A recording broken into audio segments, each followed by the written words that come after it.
Ahora presentamos al doctor Juan Carlos Riofrío. El doctor ha sido decano de facultad.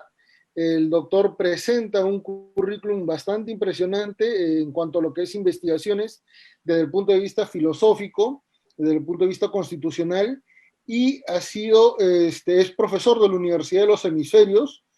Actualmente está en la ciudad de Atlanta y cuenta con docencia en Guayaquil, Quito, Roma.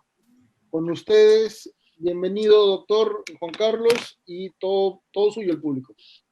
Bueno, muchas gracias. Qué gusto estar con ustedes ahí en tantos lugares del mundo. La foto que está atrás es de la ciudad de Atlanta, donde estoy efectivamente, ¿no? Y nada, hoy quería hablar con ustedes acerca de un principio al que le he dado muchas vueltas últimamente, el principio de jerarquía, donde hay mucha más discusión de la que pensaríamos en un primer momento. Y bien, es un paper que me van a publicar en la revista de la Católica de Perú, justamente, ¿no? Ahora que hay muchos peruanos, supongo que ya el próximo mes saldrá. Y entonces, bueno, para poner algo más de imágenes, bueno, pues me sale que no puedo compartir el pantalla. Es que quería poner unas diapositivas. ¿Me puede... Ahora ya puede hacerlo. Ya, perfecto. Muy bien. Entonces, es muy sencillo. Ya, perfecto. Hablaré sobre el principio de jerarquía, ¿no? Y entonces, aquí, generalmente dicen la jerarquía, esta es la aproximación de los últimos años, bastante positivista, se podría decir, pero que tiene algunos huecos y que me parece que es interesante. La tesis es la siguiente. Todo admite jerarquía, todo en el derecho, digo, no solo las normas, sino, por ejemplo, los mismos derechos. El gran debate está en los derechos, ¿no? En los derechos. Ya veremos los argumentos a favor y en contra, pero no solo los derechos, sino también los principios, los fines, los valores, todo admite un más y un menos, una jerarquía. Esa es la tesis que más o menos intentaré proponer ante ustedes en este tiempo que tenemos juntos. Bien, entonces, el gran debate sobre todo se ha abierto en los derechos subjetivos, no en el campo de las normas, porque del principio, de hecho, el positivismo dice normalmente, bueno, hay normas de mayor jerarquía y otras de menor jerarquía. Es una tesis que sacaron del justnaturalismo, diciendo hay una norma que está por encima de las normas escritas, bien, que es la razón, o lo que quieran, ya ahí dependen de los justnaturalismos que haya, ¿no? El positivismo pues sacó un poco esa idea y puso también a la Constitución y por encima, y después fue regulando otras cosas. Hoy por hoy tenemos autores como, bueno, Alexi, cantidad de gente que dice, bueno, hay ciertas cosas que sí se pueden jerarquizar y otras que no. Los principios son mandatos de óptima aplicación, habrán escuchado esa frase, pero no se pueden poner unos por encima de otros. En los derechos hay una gran debate. Vamos a ver un poco a la rápida porque el tiempo es corto y no me quiero enrollar, más bien quiero dejar espacio a las intervenciones, a sus opiniones, a las preguntas. Y el que quiera desarrollar mucho más este argumento, pues lo tengo largamente escrito en el artículo que se publicará próximamente, ¿no? Entonces, los argumentos típicos en contra de la jerarquía de los derechos, el primero es la unidad, la interdependencia y la indivisibilidad de los derechos. Esto es generalmente el argumento más utilizado en los diversos foros de derechos humanos, donde se discute, ¿no?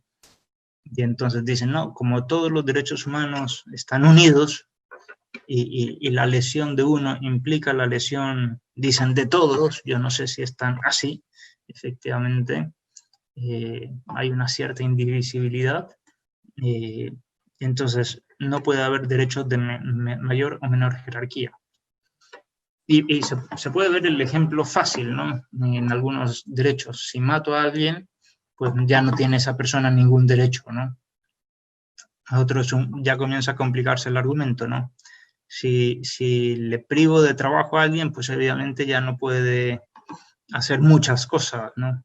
Más complicado es si le privo de hacer un determinado deporte de que él, bueno, ¿a qué voy con esto? Que unos tienen mayor interconexión que otros, no es una indivisibilidad absoluta, por decirlo así. Pero sobre todo, el que haya una conexión entre todos ellos no significa que todos estén al mismo nivel. Digo, no se infiere lo uno de lo otro, es una falla lógica en la argumentación, eso. Si son todos de la misma jerarquía, ha de ser por otro argumento, no porque todos estén estrechamente conectados, ¿no?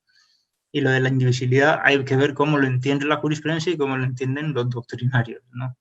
Pero efectivamente pueden estar unidos varios derechos, pero unos pueden ser más importantes que otros, de mayor jerarquía, etc., ¿no? Otro argumento es este de Cianciardo, ¿no? Un amigo mío argentino que está viviendo en España, ¿no?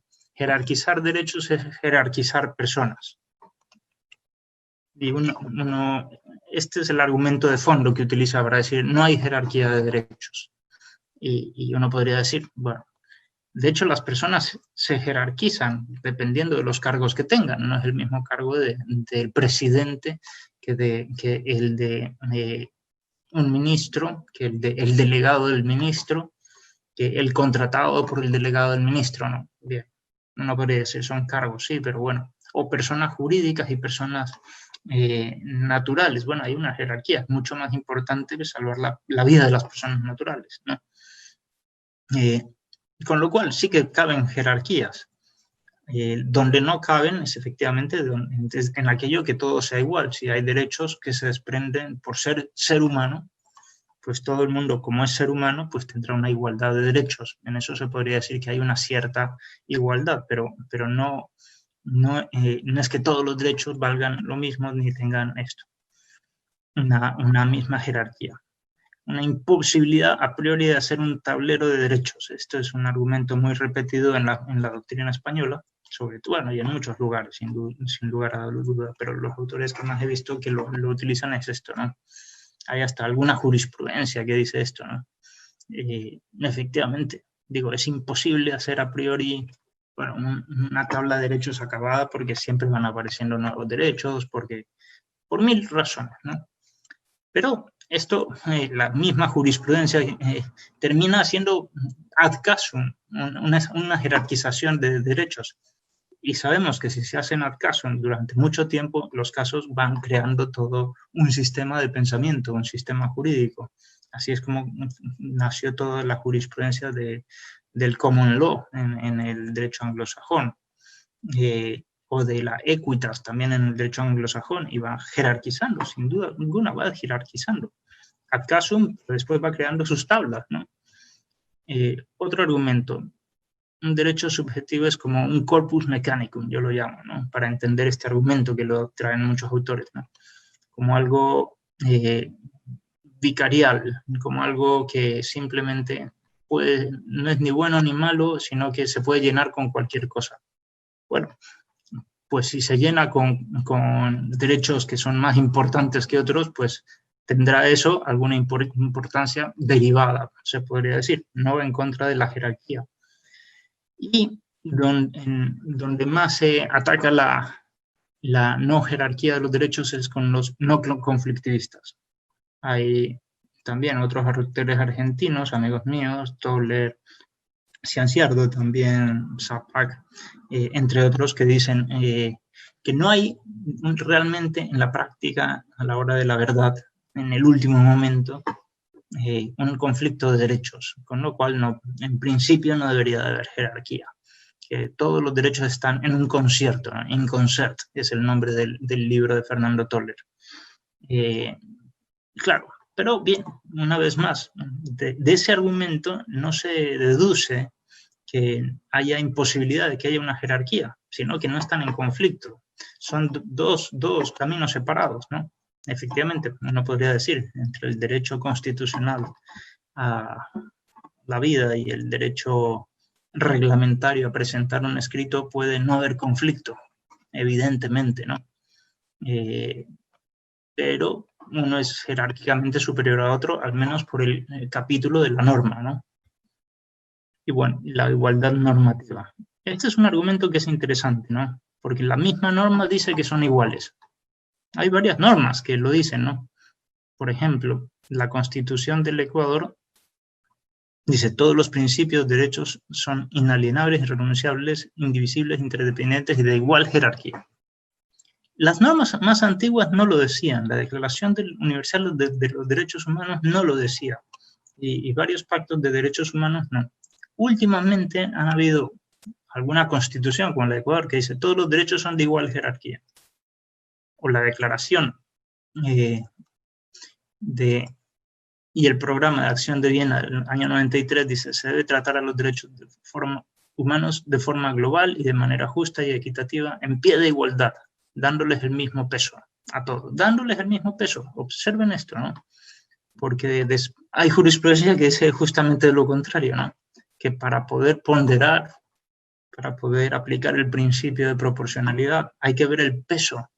Y aquí vemos que el anterior dice: hay que darles el mismo peso a todos. Entonces sería imposible la ponderación, sería imposible aplicar un principio de proporcionalidad. Otra declaración, son las que he encontrado, no he encontrado muchas más, estas dos, ¿no? La Declaración sobre Derechos al Desarrollo, ¿no? Del año 86. Debe darse igual atención. Esto es un poco distinto, no es que todos sean iguales, sino igual atención a todos los derechos económicos, sociales, etc. Bien, efectivamente. Ahora, ¿qué podemos decir de esto, de este argumento? Si la norma señala que todos los derechos son iguales, pues es una igualdad relativa. Es como decir: todos los derechos constitucionales, lo que dice la Constitución del Ecuador, son constitucionales. Porque también es verdad que también pueden haber otros derechos establecidos en las leyes que no tienen la misma jerarquía. O que establecidos peor, en un reglamento, que no tendrán ni la jerarquía legal ni la jerarquía constitucional.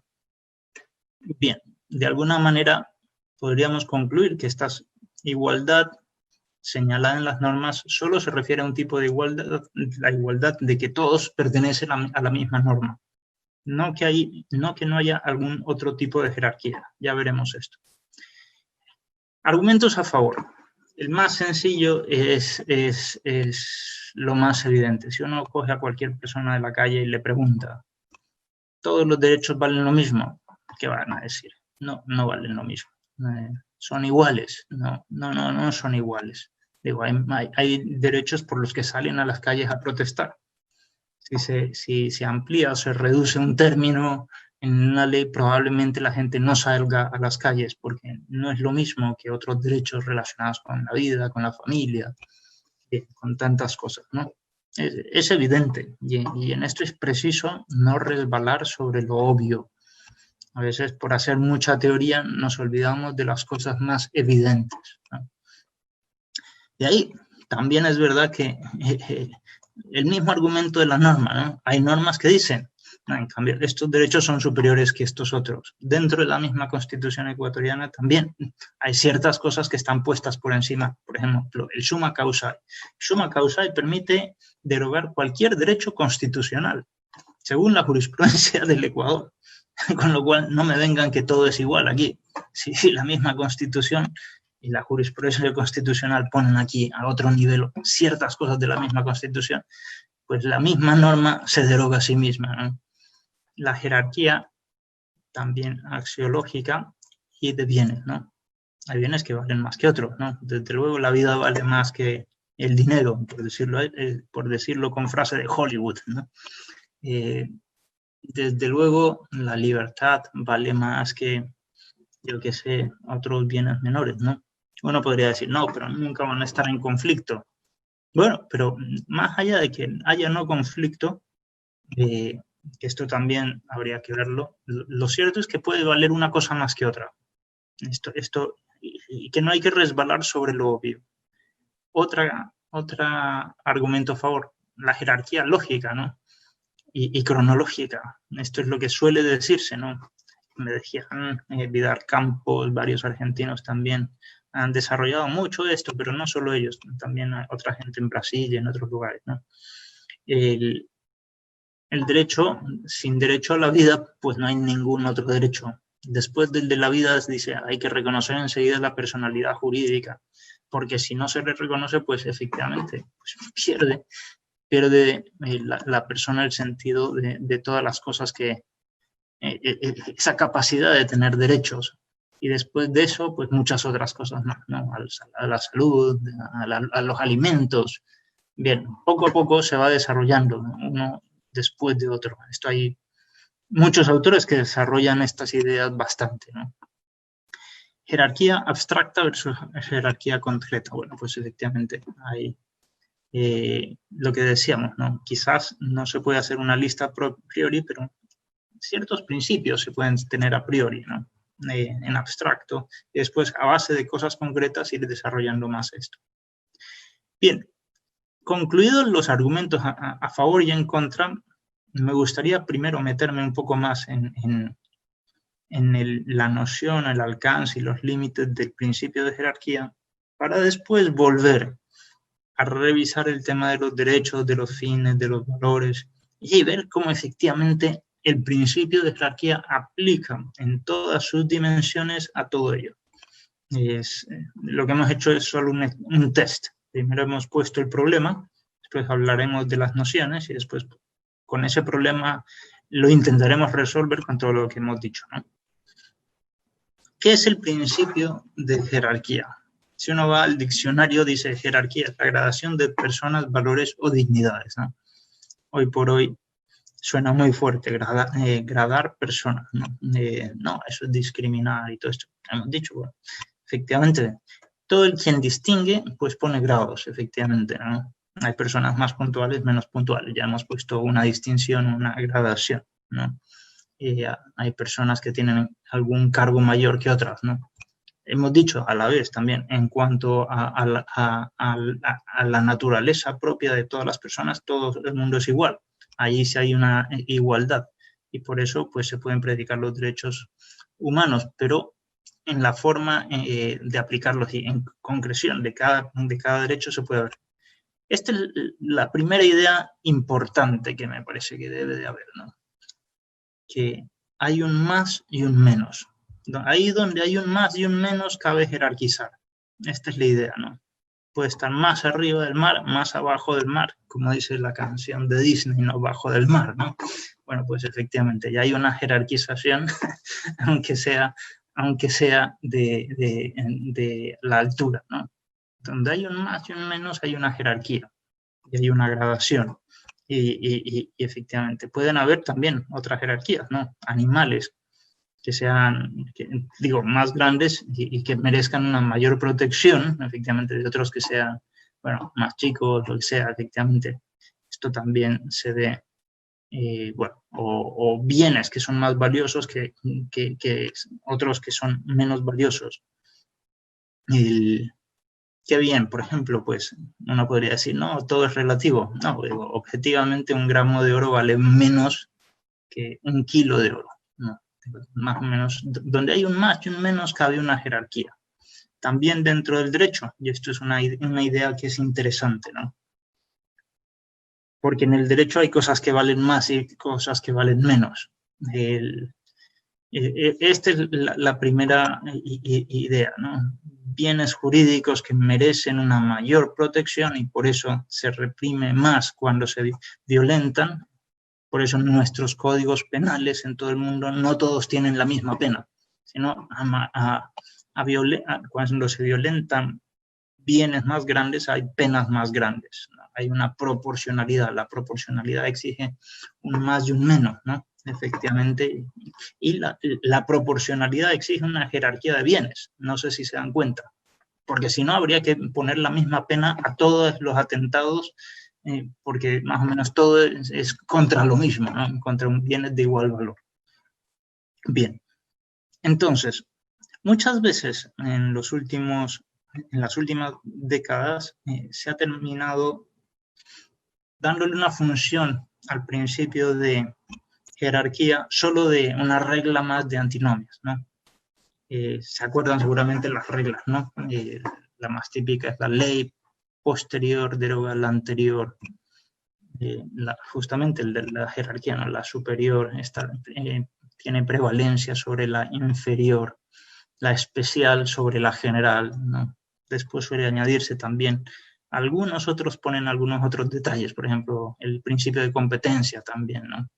La aplicable al caso ha de primar sobre la que no es aplicable. Bueno, ya se puede discutir cuáles integran las reglas de antinomias, pero generalmente nadie discute que la jerarquía es una de estas normas. Pero yo voy más allá, y no solo yo, sino la doctrina clásica. No es solo una regla de antinomias para resolver dos normas, ¿no? Cuando todo el derecho se reduce a la norma, pues efectivamente ya la visión es un poco más chata, ¿no?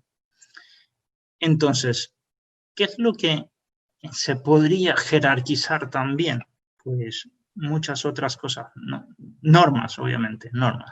Es una jerarquía, pero caben otras jerarquías de fines, ¿no? Hay fines más importantes que otros, también establecidos hoy en día a nivel constitucional. En nuestra Constitución del Ecuador, el summa causae es como el gran fin.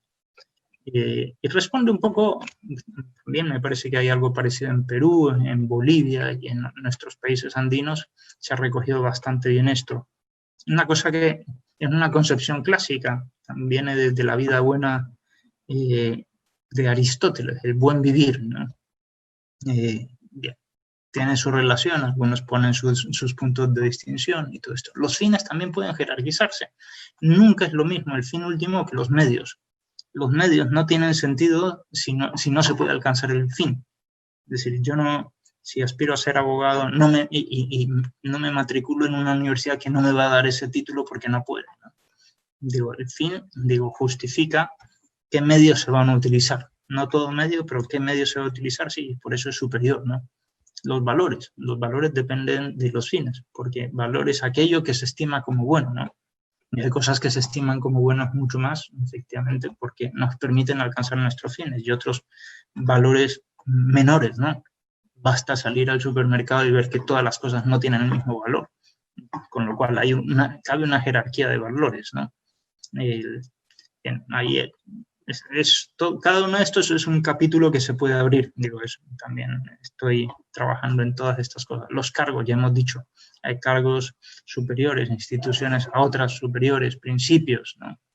Principios, sin duda, uno dice, no, todos los principios valen igual. Alexi, por ejemplo, no, digo, ¿a quién se le ha ocurrido que el principio pro homine, que rige todos los derechos humanos, no está por encima de el principio de, yo qué sé, celeridad procesal, ¿no? Si con la celeridad nos estamos cargando la dignidad humana, pues efectivamente va a prevalecer un principio, ¿no? Bien, tiene su propio sistema, Alexi, su mandato de máxima optimización en general, pero en lo concreto sí priman unos y otros. Pero en general, diríamos también, el hecho de que el hombre valga más que la prisa, uno puede decir efectivamente, aquí el mismo principio tiene un peso mayor. Tienen los derechos, hemos dicho, ¿no?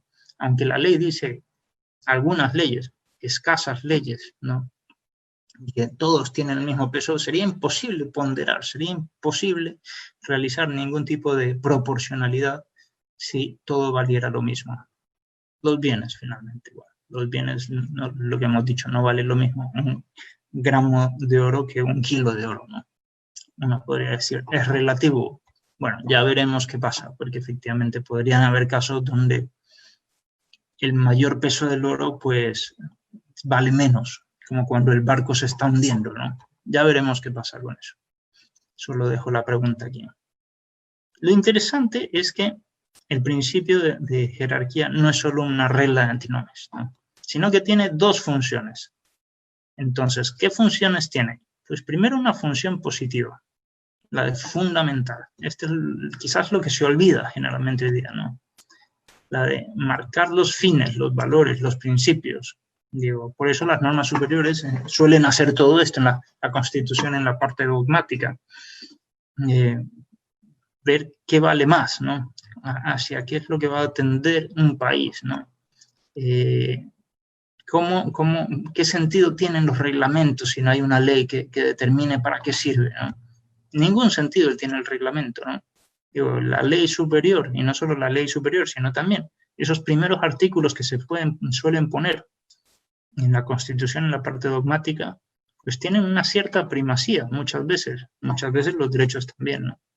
Y una parte negativa, que es deslegitimar, suspender, hacer caer, anular. Esto es muy interesante, ¿no? Porque uno puede ver que estas funciones se cumplen no solo en las normas. Si uno ya se da cuenta, la noción de jerarquía y las dos funciones puede sacarle más partido al principio de jerarquía, porque efectivamente uno dice, todo el derecho de la salud tiene un objetivo, que es salvar la vida, ¿no? Salvar la vida y la salud de las personas, ¿no? A los médicos no se los entrena para matar, digo, sino para salvar, para darles a las personas pues la mayor salud posible, ¿no? Bien, me parece que una cosa legitima a otra y así uno puede ir con todas estas cosas, ¿no?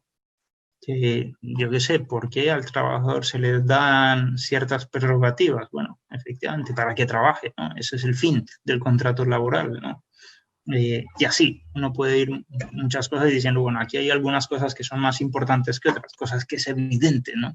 Y lo más importante tiene la función de fundamentar lo otro, de tal manera que si no se puede alcanzar, se deslegitima lo que no va en contra del fin, lo que va en contra del derecho superior, ¿no? Si por llegar deprisa pues matamos a personas, pues el principio de celeridad no tiene aplicación, porque hay una cosa más importante que otra. Un tema que es interesante son los presupuestos. Estos pocos doctrinarios, bueno, yo realmente no he encontrado ninguno, con lo cual he terminado haciendo la lista de presupuestos. Primero, la existencia de varios elementos. Tiene que haber al menos 2 elementos para que se puedan comparar y hacer una jerarquía. Que esos elementos traten de lo mismo, porque obviamente tienen que tener una relación. Si no hay un punto de comparación donde hay un más y un menos, pues efectivamente no puede haber jerarquía. Que esos elementos apliquen a lo mismo, a los mismos sujetos, espacios y circunstancias, ¿no? Y que esos elementos muestren algún género de jerarquía entre ellos. Esto es lo mismo, ¿no? Efectivamente. Si yo comparo 2 seres humanos, en cuanto a seres humanos eran iguales, ¿no? Pero podría ser que uno sea más aventajado en otro por alguna circunstancia, yo que sé, es más inteligente para las matemáticas, por ejemplo. Entonces, bueno, efectivamente se hacen rankings de estudiantes y se ve quienes merecen el premio, etcétera, para lo que sea, ¿no? Etcétera, ¿no? Digo, puede haber cosas que estén en pie de igualdad y otras que no. Si se cumplen estos 4 elementos, pues se puede aplicar el principio de jerarquía. Y esto cabe aplicarlo pues a lo que hemos dicho, a todas las cosas que hemos visto, ¿no? A principios, a derechos, a bienes, a normas, ¿no? Hoy por hoy el principio de jerarquía está recluido en muchos doctrinarios solo por el tema de las normas, ¿no?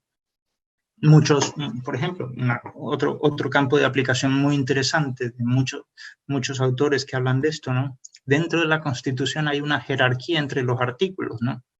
Porque, por ejemplo, ya hay muchos criterios que se dan, ¿no? No vale lo mismo la parte dogmática de la Constitución que la parte orgánica de la Constitución. La parte orgánica es una organización para cumplir el dogma constitucional, para llevar a cabo los fines. No tiene sentido la organización si no se cumplen los fines, ¿no? Si es una organización para matar al ser humano, por ejemplo, ¿no? Para organizar el partido nazi, para darle poder a una persona que no va a hacer lo que el pueblo le ha pedido, ¿no? No tiene sentido, la parte orgánica tiene su jerarquía. Y esto hay muchos doctrinarios que han hablado de esto, hay otros que se oponen también, digo, como hemos visto arriba, hay las 2 posturas, ¿no? Bien. Ahora bien, quería hablar de las clases de jerarquía. porque aquí me parece que se resuelve el gran problema que hay en la doctrina actualmente, ¿no? Porque cuando uno dice jerarquía, la gente está pensando solo en la jerarquía normativa, ¿no? Y entonces es fácil afirmar, como lo dicen las normas que hemos citado al principio, ¿no? Todos los derechos son de la misma jerarquía. Es como decir, no, todo lo que está en la Constitución es de jerarquía constitucional. Todos los derechos constitucionales son derechos constitucionales. Es una tautología. Aquí no nos han dicho nada nuevo. Y bien, eso no quiere decir que todos los derechos sean normativamente iguales, porque también hay otros derechos que están en las leyes, en los reglamentos, en los instructivos, etcétera, ¿no? Con lo cual, hasta la misma norma dice, no, hay diversas jerarquías, aunque la Constitución diga lo contrario, ¿no? Bien, entonces, efectivamente, hay jerarquías de orden formal, pero es solo un tipo de jerarquía. Hay muchos otros tipos de jerarquías. Hemos visto, ¿no? Vamos a ver. Hago un análisis más sistemático en el artículo que he escrito. Ya lo podrán revisar ustedes cuando quieran, pero, por ejemplo, en los sujetos de aplicación, ¿no? Pues hay personas naturales y jurídicas. Uno dice, bueno, pues efectivamente, la persona jurídica es una creación intelectual del ser humano para servir al ser humano, ¿no? Para las personas naturales las ven como fin, ¿no? No hay que morir para salvar el nombre de una empresa, efectivamente, ¿no? Sino en todo caso, para salvar a las personas que están dentro de esa empresa. Bien, también uno ve que hay jerarquía dentro de las instituciones del Estado, ¿no? No es lo mismo un ministerio que la presidencia, que un departamento, etcétera, ¿no? O dentro del sector privado lo mismo, ¿no? Hay una jerarquía de empresas, los holdings, empresas sucursales, etcétera. Dentro de la materia tratada, ¿no? Efectivamente, pues pueden haber ramas del derecho. Se dice que efectivamente el derecho constitucional tiene una jerarquía basada en la jerarquía formal sobre el resto de ramas, ¿no? No podría decir quizás algunas otras también. También hay otras reglas, no es la única que aplica, también hay los ámbitos de competencia, la ley posterior, anterior, etcétera, ¿no? Los fines, los valores, ya lo hemos dicho, ¿no? La jerarquía puede jerarquizar normas, pero no solo normas, sino también relaciones jurídicas. Esto se suele hacer en el derecho internacional, y hay una jerarquía de esas relaciones frente a los derechos internos, al menos para efectos del mismo derecho internacional. Esto ya no me meto en las teorías dualistas o monistas del derecho, pero ciertamente cuando un juez internacional aplica el ordenamiento internacional, pues le da una jerarquía diferente a la normativa interna del país. Bueno, porque es justamente la base de su actuación como juez. Y de ahí podríamos ver otro tipo de jerarquías, ¿no? Según el orden material de las cosas. Efectivamente, bueno, ya hemos dicho que efectivamente la materia de las cosas puede ser muy distinta. Por ejemplo, digo, los bienes materiales, ¿no? Efectivamente. Estos conceptos son un poco filosóficos, pueden incluir muchas cosas. Ya hemos dicho, bueno, materialmente pueden ser fines, valores, también bienes, los bienes, ¿no? Hay bienes más valiosos que otros, ¿no? Que se van a proteger más. El bien más valioso de todos es, pues, el ser humano, ¿no? Bien en sentido lato, ¿no? Estoy utilizando la expresión de Robert Spemann, que decía, ¿no? El valor del ser humano es tan grande, decía Spemann, que no lo llamamos valor, sino que lo llamamos dignidad, ¿no? Efectivamente, pero en el fondo es un valor, ¿no? Es un valor, es aquello que se estima como bueno, noción de valor, ¿no? Y el ser humano se estima como bueno por sobre todo lo demás, ¿no? El orden formal también, las jerarquías formales de normas, de otras cosas también, ¿no? De formalidades, otro tipo de formalidades, ¿no? El orden agente, quién actúa, ¿no? También es importante, ¿no?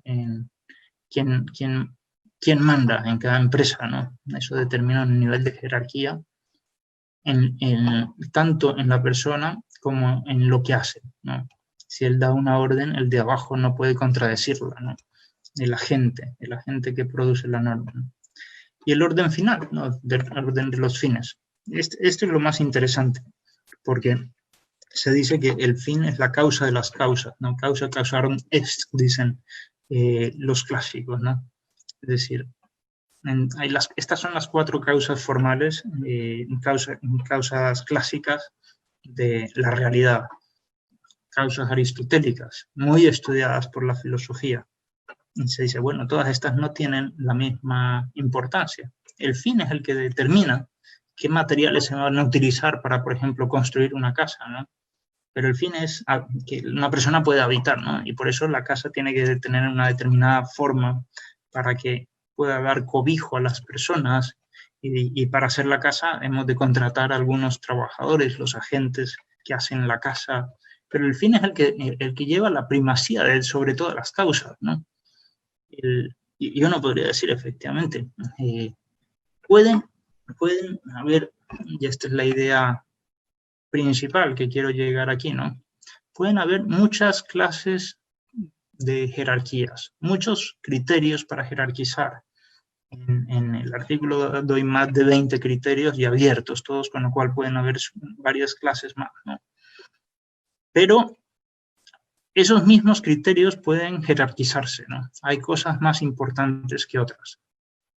Y esto es lo que en el fondo le termina dando orden a todo esto, ¿no?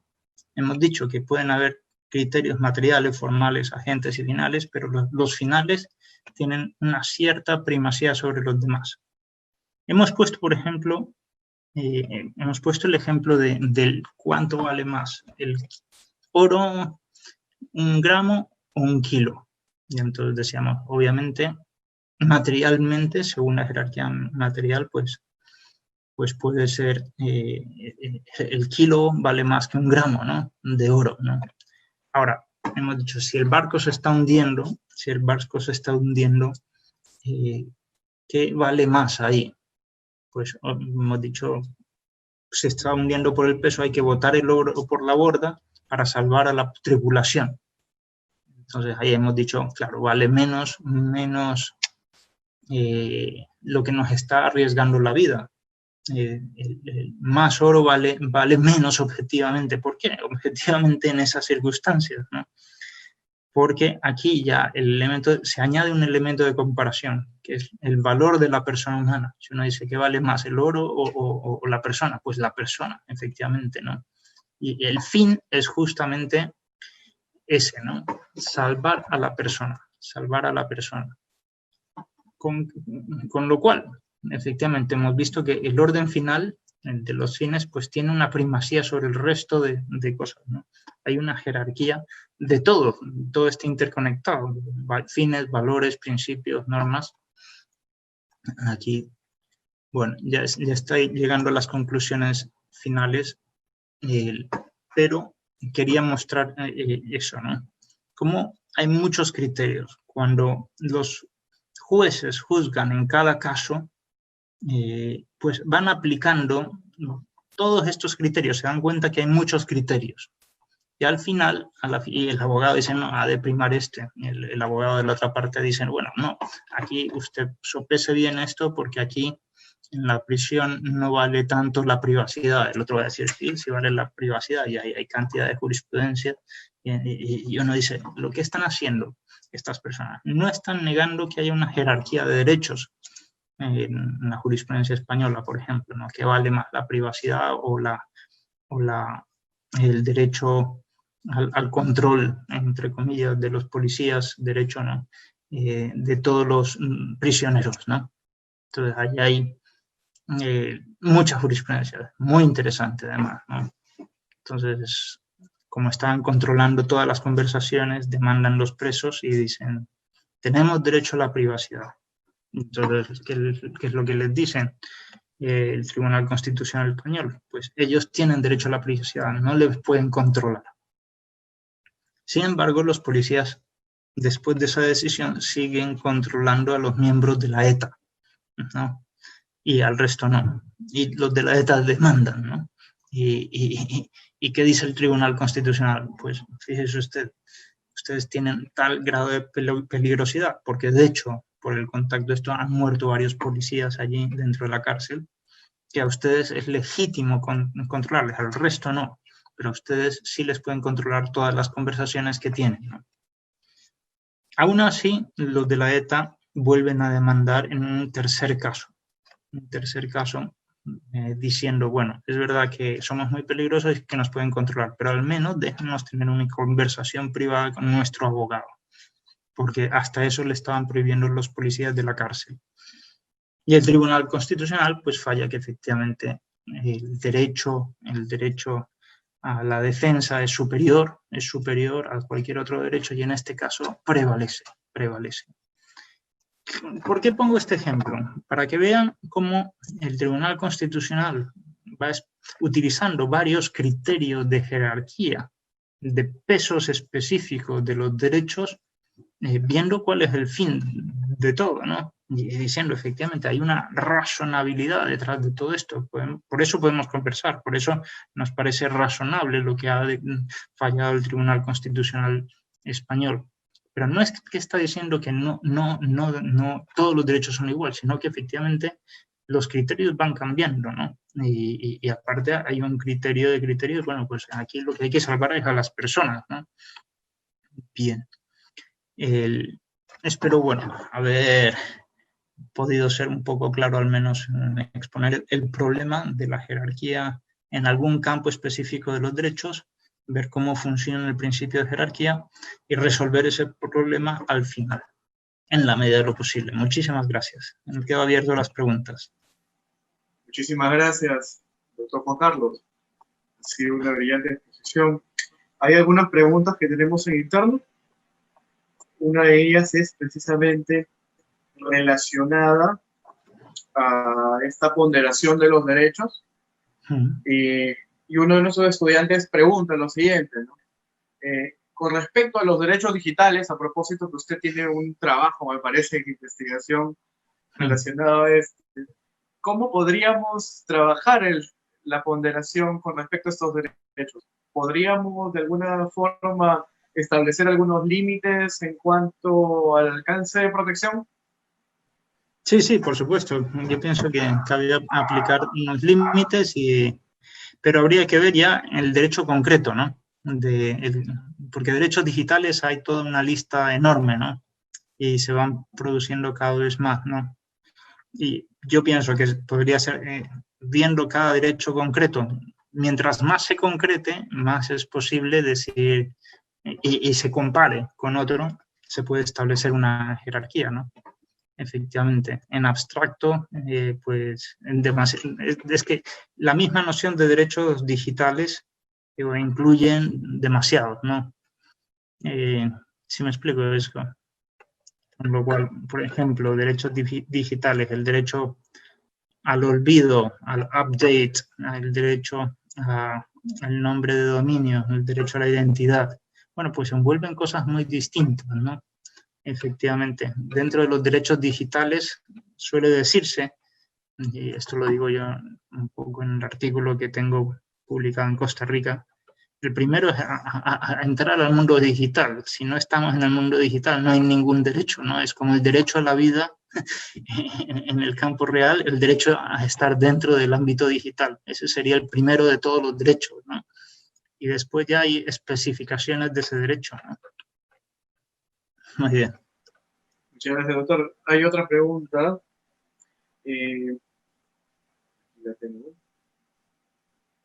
¿Cuáles serían los límites al principio de proporcionalidad de manera sucinta al momento de ejecutar cada una de las acciones de ponderación? Bien, bueno, el de proporcionalidad o el de jerarquía, porque también tengo otro artículo que me lo publicaron en Chile ahí sobre el de proporcionalidad, sobre los límites. De proporcionalidad es la pregunta que nos han dejado en interno. Bueno, entonces a ese le tengo que mandar el artículo porque es más larga la respuesta. Pero en principio se podría decir, de alguna manera son límites, lato sensu, que se cumplan los presupuestos, ¿no? En ese artículo pongo cuáles son los presupuestos del principio de proporcionalidad. Aquí en esta conferencia he hablado de los presupuestos del principio de jerarquía. Si no se cumplen, pues no hay cómo aplicarlos, sería un límite, ¿no?